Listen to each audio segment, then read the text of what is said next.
Hello and welcome to Connected to India. You're watching Spotlight and I'm Punam Sharrma. Our guest today wanted to be a movie star but instead became an astute film financier. With movies like Captain America and Mission Impossible under his belt, AVT Shankardass is a name to reckon with in Hollywood. Let's welcome him on Spotlight. Welcome to Connected to India, Mr. Das. It's a pleasure to have you with us today.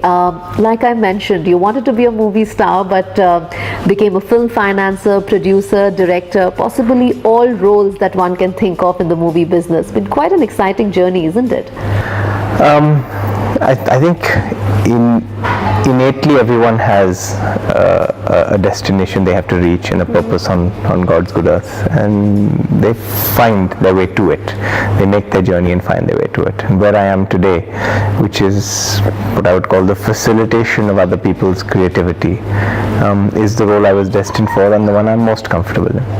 The disruption in the entertainment industry in the last few years have been quite significant. The way the content is created and the way the content is consumed nowadays has drastically changed. What are your thoughts on that? I think practically, as you mentioned, how it is consumed and created has changed, but the fundamental goal that process serves has not changed. The fundamental goal is that people seek to hear stories that they can identify with, that bring them together as a people around the world, that unify them. That has not altered. I think these tools serve that purpose very well. It now demands a higher excellence of storytelling. It dilutes the gatekeepers a fair bit. They can't control what gets in and gets out. Voices can get heard. So that's a major shift in the paradigm. But I think what will mature is, while this tool serves very well for those who want their voices heard, for those who are absorbing content, there's a little bit too much. It's an oversaturated space. And I think over time it has to find its way to bring people together a lot more. Entertainment's purpose was really that. We're a social animal and it brought us together. We gathered together. And in its current form, the technological disruption is slightly individualizing people and isolating them rather than pooling them together into a social space. But do you think the power of cinema, which is of course undisputed, needs to also rediscover itself because of these changes that we are seeing in the entertainment industry?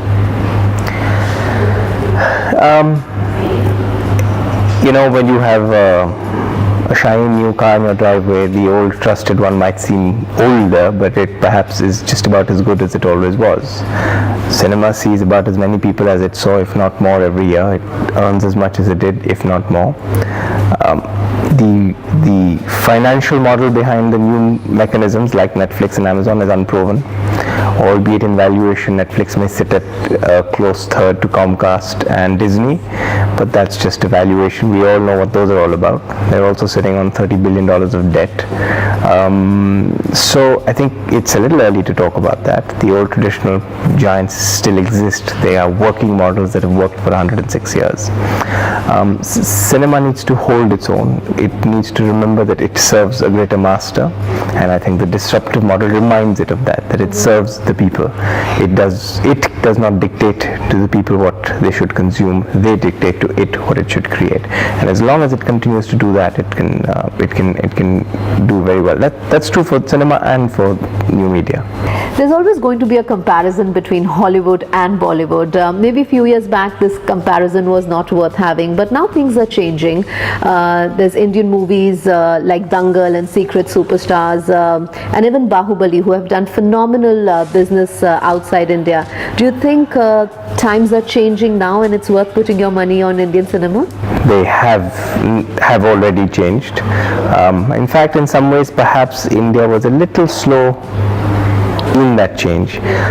The reason behind that being that India has a very vibrant internal market. For countries like Korea and Iran that didn't have a big internal market, they were already seeking the global consumer.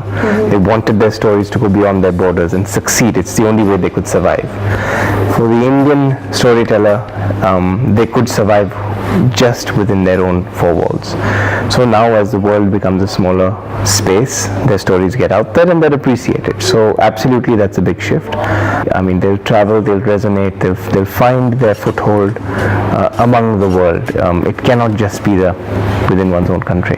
A lot is changing even in context of the actors. People like Priyanka Chopra, Deepika Padukone and Irfan Khan, they're getting more substantial, more significant roles in Hollywood. Absolutely. I mean, you mentioned that I started as a performer and I didn't continue because I had no ambitions in the East and in the West. That was it. You got stereotypical roles. So your ambitions were do Indian work or in the West do stereotypical. That isn't the case. I think it's been around for a while. We're just more aware of it, and that's also because media makes us aware of it. If you were to sit down with Steven Spielberg and ask him what is one of the most engaging villainous roles he ever got to film, or any director did, he'll say it's Amrish Puri in Indiana Jones, and he set the benchmark for what a villain was, and we've done it again and again. I mean, Om Puri was the go-to guy for some of the best roles which dealt with issues of people from different communities. We've had a lot of successes. We just didn't get to showcase them as much, When Amrish Puri got to be in Steven Spielberg's movie, he couldn't put it on Facebook and Twitter and let the whole world know about it. If you saw it, you saw it, and sometimes you'll see it on TV and you'll remember it. So we've been there. We've been doing very well. You've had someone like Ismail Merchant, who's won more Academy Awards than a lot of, mainstream Western filmmakers. And we also have the talent working behind the scenes, the writers, the corporate executives in major studios and firms. So it's inevitable. It's an era. It's taken us a certain number of years to mature as a people after having been a colony. It's inevitable. Thank you so much, AVT Shankardass. It was a pleasure to have you on Connected to India. Thank you so much for talking to us. Thank you. So that was AVT Shankardass talking to Connected to India on entertainment industries and what changes one can expect. To watch more Spotlight interviews, you can log on to connectedtoindia.com. You can also subscribe to our YouTube channel, Connected to India. Thanks for watching.